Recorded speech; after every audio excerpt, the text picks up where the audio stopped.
ഈ കേസും അതോടൊപ്പം തന്നെ ഈ അന്വേഷണവുമായി ബന്ധപ്പെട്ടൊക്കെ നമുക്ക് പല ഘട്ടത്തിൽ പലതരത്തിലുള്ള സംശയങ്ങൾ ഉയരുന്ന സാഹചര്യമുണ്ടായിരുന്നു. ഇപ്പോൾ പോലീസ് തന്നെ ഏറ്റവും രഹസ്യമായി, അതീവ രഹസ്യമായാണ് ഈ നീക്കങ്ങളെല്ലാം നടത്തിയിരിക്കുന്നത്. യാതൊരു തരത്തിലും ഇത്തരത്തിലൊരു സെർച്ച് നടക്കുന്നതായോ അല്ലെങ്കിൽ ഈ അപ്പാർട്ട്മെൻറ്റ് കേന്ദ്രീകരിച്ച് വലിയ പരിശോധന നടക്കാനുള്ള സാധ്യത സംബന്ധിച്ചോ മാധ്യമങ്ങൾക്ക് പോലും അത്തരം വിവരങ്ങൾ ലഭ്യമായിരുന്നില്ല. അപ്പോൾ നേരത്തെയുള്ള പോലീസ് നീക്കങ്ങൾ പലതും അർജുനായങ്കി അറിഞ്ഞിരുന്നു എന്നൊരു വിലയിരുത്തൽ പോലീസിനുണ്ടോ? അത്തരത്തിൽ എന്തെങ്കിലും തരത്തിലുള്ള സഹായം ഈ ഡിപ്പാർട്ട്മെൻറ്റിനകത്ത് നിന്നും അർജുനായങ്കിക്ക് ലഭിച്ചതായി പോലീസ് വിലയിരുത്തുന്നുണ്ടോ? ആ തരത്തിലുള്ള എന്തെങ്കിലും പരിശോധനയോ അന്വേഷണമോ ഉണ്ടാകാനുള്ള സാധ്യതയുണ്ടോ? ഒപ്പം തന്നെ ഈ അഭിഭാഷകയുമായി ബന്ധപ്പെട്ട് കൂടുതൽ പരിശോധന എപ്പോഴായിരിക്കും ഉണ്ടാകുക? ഇവരിൽ നിന്നും വിശദാംശങ്ങൾ തേടാനുള്ള സാധ്യത നിലനിൽക്കുന്നുണ്ടോ? എന്താണ് അതുമായി ബന്ധപ്പെട്ട് അടുത്ത നീക്കം പോലീസ് ആലോചിക്കുന്നത്? അതിൻ്റെ എന്തെങ്കിലും സൂചനകൾ ലഭ്യമായിട്ടുണ്ടോ?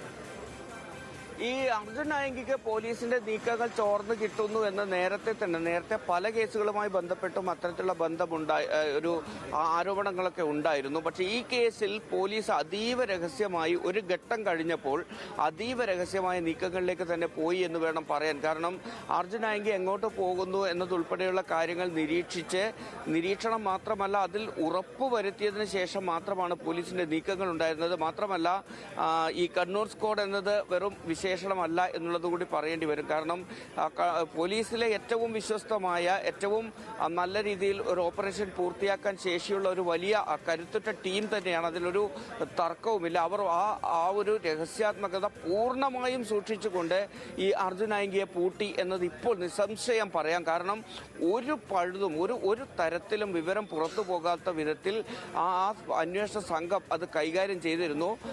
കാരണം കണ്ണൂർ നഗരത്തിനകത്ത് അർജുനായങ്കി എത്തി എന്ന് മനസ്സിലാക്കിയ നിമിഷം തന്നെ ഇനി അങ്ങോട്ട് തങ്ങളുടെ കയ്യിൽ നിന്ന് വഴുതി പോവില്ല എന്ന അന്വേഷണ സംഘം ഇക്കാര്യം ഉറപ്പിച്ചിരുന്നു.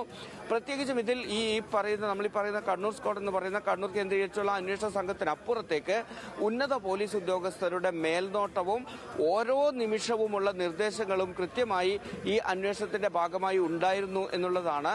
അത് ADGP ആയാലും DIG ആയാലും ഒക്കെ കൃത്യമായി ഓരോ നിമിഷവും എങ്ങനെ നീങ്ങണം, എന്ത് നടപടികൾ എടുക്കണം, എങ്ങനെയൊക്കെ ഇതുമായി ബന്ധപ്പെട്ട പ്രവർത്തനങ്ങൾ നടത്തണമെന്നൊക്കെ പറഞ്ഞു പോകുന്നുണ്ടായിരുന്നു, അല്ലെങ്കിൽ നിർദ്ദേശം നൽകി പോകുന്നുണ്ടായിരുന്നു. അതിനൊപ്പം തന്നെ ഗൗതമി പറഞ്ഞതുപോലെ ഒരു വിധത്തിലും ഇതുമായി ബന്ധപ്പെട്ട ഒരു കാര്യങ്ങളും പുറത്തേക്ക് പോകരുത് എന്ന് നിർബന്ധ ബുദ്ധിയുള്ള അന്വേഷണ സംഘം മാത്രമാണ്, അല്ലെങ്കിൽ അത്തരത്തിലുള്ള അന്വേഷണ സംഘാംഗങ്ങൾ മാത്രമാണ് ഈ ഓപ്പറേഷന്റെ ഭാഗമായി ഇന്ന് പുലർച്ചെ 2:15 അർജുനെ പിടികൂടുന്നത് വരെയുള്ള സമയത്ത് ഈ ഓപ്പറേഷനെ കുറിച്ച് അറിവുണ്ടായിരുന്നത് എന്നുള്ളതാണ്. പ്രത്യേകിച്ചും ഈ കണ്ണൂർ ടൗൺ CI കൈലാസ്നാഥ് ഉൾപ്പെടെയുള്ള ആളുകളുടെ നേതൃത്വത്തിൽ ഈ വീട്ടിലേക്ക് ടൗൺ പോലീസ് എത്തുന്നത് വരെയും അർജുന് പോലും കൃത്യമായി താൻ നിരീക്ഷണത്തിലാണ്, താൻ പെട്ട് കഴിഞ്ഞു എന്ന് മനസ്സിലാക്കാൻ സാധിച്ചിരുന്നില്ല. ഈ കണ്ണൂർ ടൗൺ പോലീസിന്റെ സംഘം ആ വീട്ടിലേക്ക്, അപ്പാർട്ട്മെന്റിലേക്ക് എത്തുന്നതോടുകൂടിയാണ് അർജുൻ ഈ പോലീസിന്റെ സാന്നിധ്യം മനസ്സിലാക്കുന്നത്. അപ്പോഴും ഈ വീട് വളഞ്ഞിട്ടുണ്ട്, തനിക്കിനി രക്ഷപ്പെടാൻ വഴിയില്ല എന്ന് അർജുനായങ്കിക്ക് മനസ്സിലായിട്ടില്ല എന്നതാണ് നമ്മൾ കരുതുന്നത്. അങ്ങനെയാണ് ഇയാൾ ഈ അപ്പാർട്ട്മെന്റിന്റെ പിറകു വശത്തു കൂടി രക്ഷപ്പെടാനുള്ള ഒരു ശ്രമം നടത്തിയത്. ആ ശ്രമവും പക്ഷേ അവിടെ ഉണ്ടായിരുന്ന ഈ പോലീസ് സംഘം തടയുകയായിരുന്നു. ഏറ്റവും പ്രധാനപ്പെട്ട കാര്യം, ഈ വിവരങ്ങൾ ചോർന്നു കിട്ടുന്നതിൽ നിന്ന് പൂർണ്ണമായും ഒരു തടസ്സം അർജുനും പോലീസിനും ഇടയിൽ ഉണ്ടായി എന്നുള്ളതാണ്. അതുതന്നെയാണ് ഇയാൾക്ക് ഇനി മറ്റൊരു ഒളിയിടത്തിലേക്ക് പോകാനുള്ള അവസരം ഇല്ലാതാക്കിയതിൽ യാതൊരു തർക്കവുമില്ല. ഇനി ഏതായാലും ഈ ചോദിച്ചതുപോലെ ഈ അഭിഭാഷകയുടെ വീട്ടിലേക്ക് എത്തിയതിന്റെ സാഹചര്യം ഉൾപ്പെടെയുള്ള കാര്യങ്ങൾ അന്വേഷിക്കേണ്ടതുണ്ട്. മാത്രമല്ല 2 ദിവസമായി കണ്ണൂരിൽ ഉണ്ടായിരുന്നു എന്ന് പറയുമ്പോൾ കണ്ണൂരിലേക്ക് എത്തിയത് എപ്പോൾ, എവിടെയാണ് അതിന് മുൻപ് ഉണ്ടായിരുന്നത്? നമുക്ക് ലഭിക്കുന്ന വിവരം അനുസരിച്ച് ഈ കണ്ണൂർ ജില്ലയിലെ പെരിങ്ങോം എന്ന് പറയുന്ന മേഖലയിലേക്ക് അർജുനായങ്കി പോയിട്ടുണ്ട്.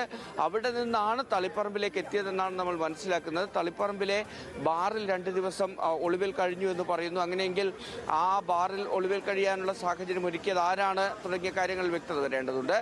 അതിനുശേഷം ഒരു സംഘം അർജുനെ തളിപ്പറമ്പിൽ നിന്ന് ഈ കണ്ണൂർ താളിക്കാവിലേക്ക് എത്തിച്ചു. അതും നോക്കണം, ആ സമയം കൂടി പ്രത്യേകമാണ്. ഉച്ചയ്ക്ക് 2:15 കണ്ണൂർ നഗരത്തിൽ, ഏകദേശം നഗരമധ്യത്തിൽ എന്ന് തന്നെ പറയാവുന്ന ഇടത്തേക്ക് അർജുനായങ്കി വന്നിറങ്ങിയത് എന്ന കാര്യമുണ്ട്. അപ്പോഴും പോലീസിന് വിവരമുണ്ടായിരുന്നില്ല എന്ന മറ്റൊരു കാര്യമുണ്ട്. ഈ ഇറങ്ങിയതിന് ശേഷമാണ് പോലീസ് മനസ്സിലാക്കുന്നത് എന്നുകൂടി എന്നുകൂടി നമ്മൾ മനസ്സിലാക്കി പോകേണ്ടതുണ്ട്. അവിടെ ആ വീട്ടിലേക്ക് എത്തുന്നു. അവർ 2:15 അവിടെ എത്തി എന്ന വിവരം ലഭിക്കുന്നു. അങ്ങനെ പിന്നീട് അങ്ങോട്ട് ഒരു കാര്യവും അവിടെ ഈ ഒരു ഓപ്പറേഷൻ നടക്കുന്നത് വരെ അല്ലെങ്കിൽ അർജുൻ പിടിയിലാകുന്നത് വരെ പുറത്തേക്ക് പോയിട്ടില്ല എന്നുള്ളതാണ്. ആ രഹസ്യാത്മകത സൂക്ഷിക്കാൻ ഏതായാലും കഴിഞ്ഞിട്ടുണ്ട് എന്നുള്ളതാണ്.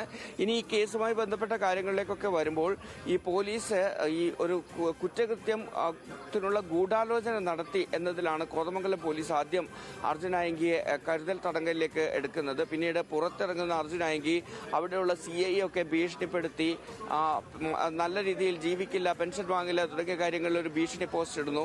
അതുമായി ബന്ധപ്പെട്ട ഊന്നുകൽ പോലീസ് അവിടെ കേസ് രജിസ്റ്റർ ചെയ്യുന്നു. ആ കേസ് വന്നതിന് പിന്നാലെ ധൈര്യമുണ്ടെങ്കിൽ തന്നെ പിടിക്കൂ എന്ന ആഭ്യന്തരമന്ത്രിയെ വെല്ലുവിളിച്ചുകൊണ്ട് ഫേസ്ബുക്കിൽ പോസ്റ്റ് ഇടുന്നു. ഇങ്ങനെ വന്നതോടുകൂടിയാണ് ഇയാളെ ഇനി വിടുന്നില്ല എന്നൊരു തീരുമാനത്തിലേക്ക് പോലീസ് പോകുന്നത്. ആ തീരുമാനം പക്ഷേ ഒരാഴ്ച പോലീസിനെ അർജുൻ ആയങ്കിക്ക് പിന്നാലെ ഓടിച്ചു. അർജുനാണെങ്കിൽ പല വഴിക്ക് പോലീസിനെ കബളിപ്പിക്കാനും വഴിതെറ്റിക്കാനുമുള്ള ശ്രമം നടത്തുന്നത് നമ്മൾ കണ്ടതാണ്. ഒന്നാമത് ഇയാളുടെ ഫോൺ നമ്പറുകൾ മറ്റ് ഈ സുഹൃത്തുക്കളുടെ ഒക്കെ കയ്യിൽ കൊടുത്തുവിട്ടുകൊണ്ട് ആ നിലയ്ക്ക് പോലീസിനെ പല വഴി ഓടിച്ചു.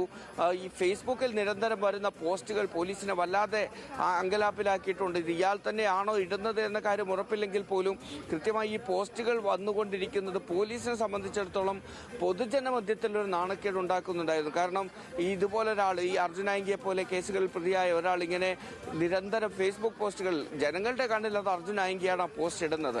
അപ്പോൾ അങ്ങനെ പോസ്റ്റ് ഇട്ടുകൊണ്ട് നിരന്തരം നിൽക്കുന്നു. കേരള പോലീസിന് ഇത്ര വലിയ സംവിധാനത്തിന് ഇയാളെ പിടികൂടാൻ കഴിയുന്നില്ല എന്നൊരു ചോദ്യം ഉയർന്നു വരുന്ന ഒരു സാഹചര്യം ഉണ്ടായിരുന്നു.